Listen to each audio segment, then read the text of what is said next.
Hello guys, here are best top paid Android games of the month, including free download on given link on description. If you like my video, please subscribe. Enjoy watching.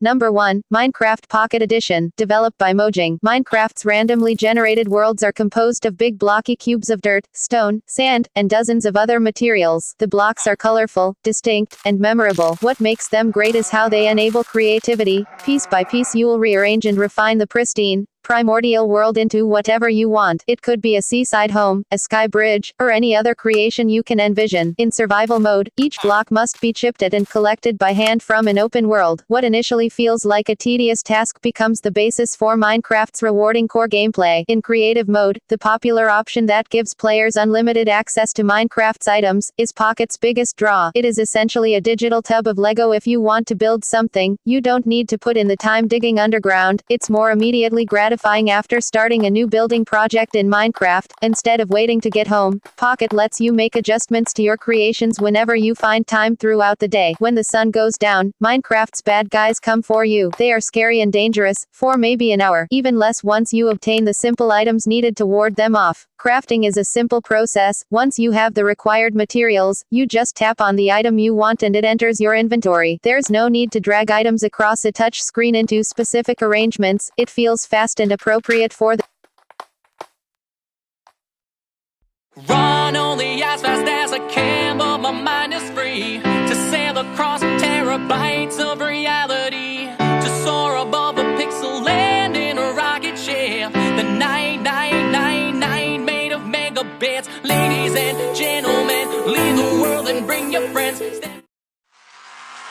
Number 2, Need for Speed Most Wanted, developed by Electronic Arts. The original Most Wanted included open-world racing combined with frantic cop chases. The story of the game involved competing against expert drivers from a blacklist and racing to the top to get your car back. The new one is somewhat similar, although for the mobile version, the open world has been dropped. You have a map where race events appear for you to play. As you win more races, more events get unlocked. After a handful of regular events, you will get to race against one of the blacklist members. Defeat all the 10 racers on that list and you beat the game. You can of course go back to playing the unlocked events. Race events are of multiple types. You have the simple races where you have to come first to win. Checkpoint races make you go around the track reaching checkpoints before the timer runs out. In some races, you have to finish the race before a specified time. A variant of that involves taking as little damage to your car as possible, otherwise you get penalized with extra seconds added to your time. In one type of race, you need to have an average speed above a specific value. Depending upon how you do, you get gold, silver or bronze medals. These medals are at times separate from the actual race results. In every level you will have cops to give you company, along with other drivers. These are some of the most ruthless opponents that you will find in any game. Their sole objective is to stop you and they'll do anything to make that happen. Their most popular trick is to tap the rear corner of your car, which at high speeds, is enough for your car to fishtail out of control. They also try to pin you to the side of the road to slow you down. At times they also drive in front of you and brake to slow you down.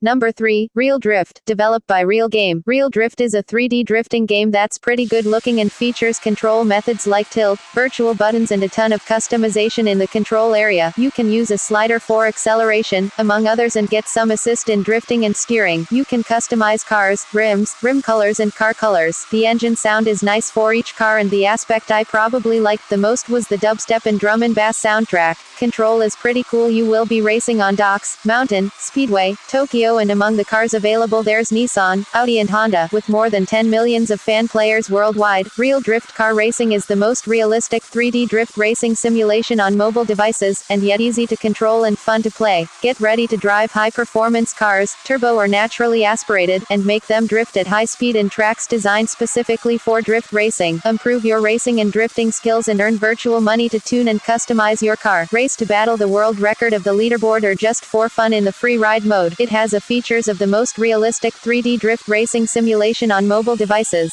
Customizable difficulty, from total novice to professional drifter. Extensive customization options, change body color, body vinyl, rims model, rims color and tire signature. Extensive tuning options, increase engine power, add a turbo, change handling settings, weight distribution, camber angle, change gear ratios and shift speed. Photo mode to share your coolest drifts with your friends. Realistic simulation of all aspect, engine, drivetrain, tire tires, of the car, specific engine sound for every car with turbo whistle and blow-off valve, backfire effects with sounds, accurate.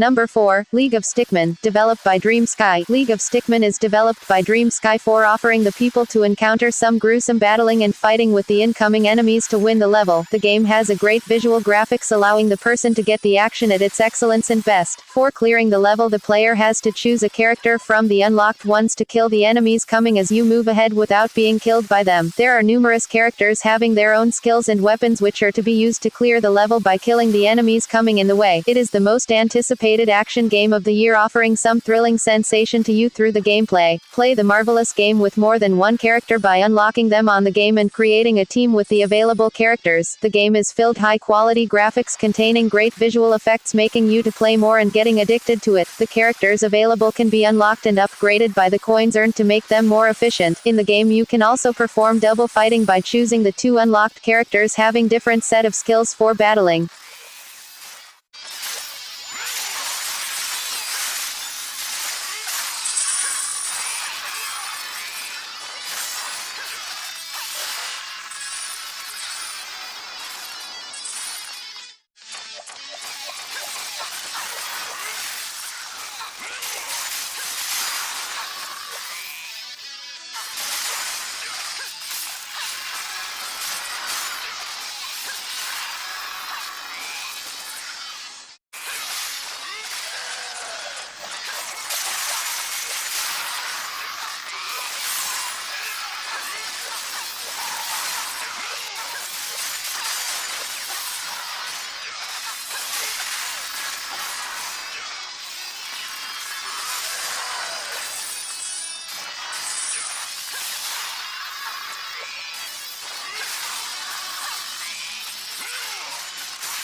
Number 5, Worms 3, developed by Team 17 Digital Limited. Worms game is practically one and the same with the other 2D titles of the series. It is still a cartoony turn-based strategy game. Players take control of a group of worms. In this game, that number is 4, and have to battle another group of the same amount of worms. With over-the-top weapons like bazookas and napalm bombs, players need to take out the opposing team, while they try to survive the other team's efforts to destroy them. Like in previous Worms games, the terrain that the worms are standing on is destructible, making it a game changer like it always was. By destroying specific parts of the ground, worms become open to attacks previously impossible to get hit. It is fun like it always has been, but there is more. On top of the already solid gameplay structure, Team 17 has put 2 new systems, the new squad and card systems. The new squad system adds another layer of depth and strategy, because the worms get their own strengths and weaknesses. For example, some worms may become stronger, but slower, and so on. It really spices up the strategic elements. The other improvement is the card system. With it, players can use cards from a deck before, during and after combat rounds. The cards bring new twists to each turn, like extra fuel for jetpacks, bringing some extra health via health packs, or simply power-ups the usable weapons or attacks. And the best of all, it is not unlockable by investing real money, because players need to unlock it via in-game currency.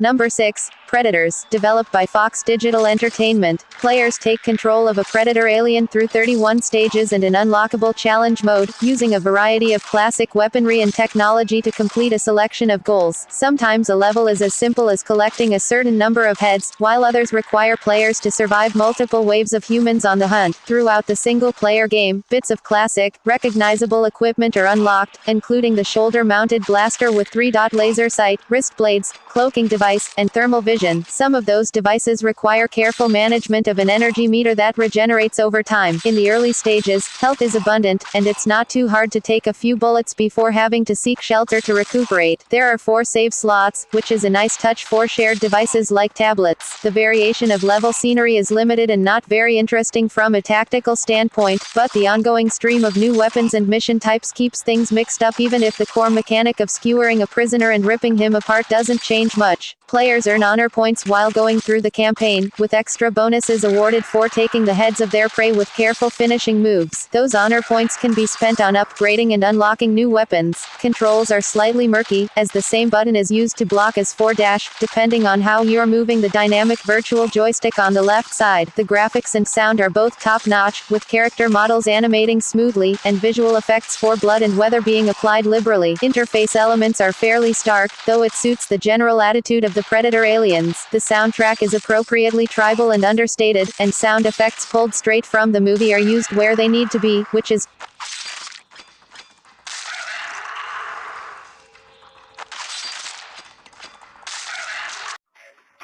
Number 7. Prison RPG, developed by Knob Studio. Prison Life RPG is a lot more creative than its name implies. It is a prison life simulator where players must make friends, join gangs, and stab people in the shower in order to survive. Players select a new inmate to start a prison sentence with. Your time behind bars takes place across an in-game daily time frame that starts at 6 a.m. with lights out at 8 p.m. Every day, players must navigate the inner politics of bribing guards, extorting other inmates, taking odd jobs for money from the mobsters, and other prison life activities. Even lunchtime can be a difficult event. If you sit at the wrong table, you may have to fight or lose your meal. Players interact with other inmates in 4 locations: the yard, the cells, the dining hall, and the showers. Move from one gang's area to the next by tapping the arrow on the side of the screen. Interact with inmates by selecting one and then either socializing or fighting with them. Players start by selecting an inmate. Beginners choose from inmates that only serve a 20-day sentence. Unlock longer sentences by completing personal goals. Each inmate has certain skills and attributes. I recommend starting off with a character that is particularly good at socializing. You would be amazed at how quickly you can learn new skills if you are friendly enough. To survive,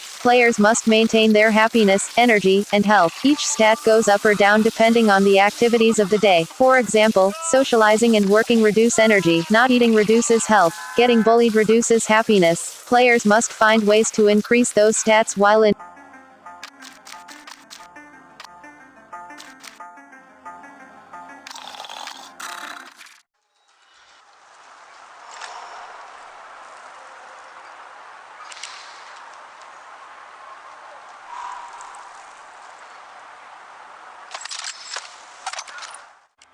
And number 8, Hitman Sniper, developed by Square Enix. Hitman Sniper is a game about shooting people in the face, and blowing them up with explosive gas canisters, electrocuting them with dangling wires, and luring them to their doom with car alarms. But mainly it's all about shooting. It tries to capture some of the body hiding, sneaky silliness of the main Hitman series, but since you're always stood in the same spot, and you've only got a sniper rifle at your disposal, it never quite manages it. You're Agent 47, stood at a vantage point overlooking a complex of houses. You've got missions to complete, all of which involve picking off a specific target. Along with that, you've got other objectives to pad out the game. You might need to score a certain number of points without getting detected, score a moving headshot, or use one of the traps that the game allows you to set. The controls are pretty simple. You tap on the screen to look down your scope, pinch to zoom while you're aiming, and then tap in the reticle to fire. You can set up a fire button if you'd prefer, and you probably will after about the 7th accidental shot. There's a reload button that starts a little swipey QTE that lets you stuff bullets in your gun that little bit faster, and you unlock perks that let you slow down time or give you a better idea of where the guards and targets in the level are. The traps and tricks in the level are probably the most interesting part of the game. You can lure guards by setting off car alarms, knock them off mountainsides by turning on giant fans, and shoot them just right so they fall into a jacuzzi. But essentially these are different outcomes of the same action. You're still looking down your scope, popping out a shot, and taking things from there.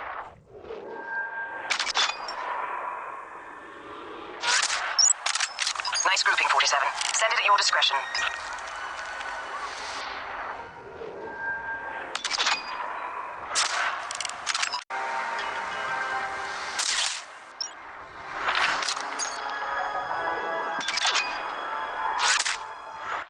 If your approach is too aggressive, you risk triggering a high alert. At this point, the mark is... Good work. Transferring encrypted funds now.